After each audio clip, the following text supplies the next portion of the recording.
After 15 months of unelected government by non-politicians, it's time to turn democracy back on in Italy. It's a prospect not everyone is excited by.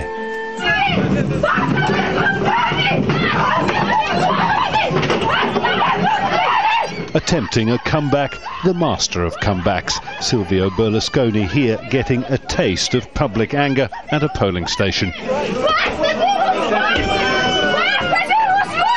His centre-right alliance is in second place, but significant popular and political opposition makes a Berlusconi return to government unlikely.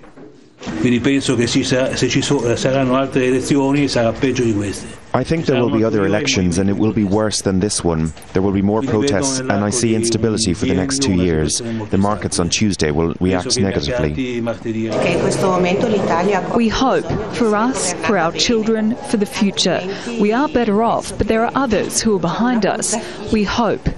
The interim government of technocrats led by economics professor Mario Monti may have played a part in pulling Italy back from the economic brink, but in doing so it plunged the country into austerity, prolonging its worst recession in 20 years. For voters now looking to the politicians to solve their problems, there are few promising answers. The centre-left, led by former communist Pierluigi Bersani, perhaps in coalition with Mr Monti, looks set to win a shaky majority, despite pledging to press ahead with austerity. It has, at least, also pledged to pursue growth, but there is no certainty that it will be able to govern with a free hand, its power potentially severely curtailed by a colourful cast of characters. In perhaps predictable fashion, Berlusconi has already broken the silence imposed on politicians at election time. Perché qui in Italia mi hanno fatto un attacco con il bunga bunga. Here in Italy they attacked me with bunga bunga. It was an operation of sham and defamation based on nothing. In fact, nothing came of it. Some may be won over by that.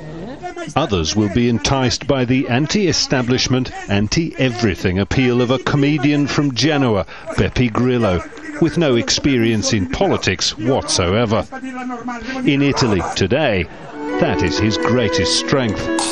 Jonah Hull, Al Jazeera, Naples. Live now to Al Jazeera's Barbara Serra in Rome. Hi there, Barbara. What's voter turnout been like? Well, voter turnout is a little bit lower than it was this time for the last elections back in 2008. Not by much, 1 or 2 points, but it has been a bitterly cold day pretty much across Italy. A lot of snow in the north, so that may be a contributing factor. Also, remember, voter turnout historically in Italy is quite high, between 70 and 80%. So we don't yet know that voter turnout will necessarily be a problem. The question is, when the voters turn out to vote, who will they vote for and what kind of government will that give Italy? Well, to find out more about this, we're joined by Giovanni Orsina, who is a professor at Lewis University here in Rome. Thank you so much for joining us.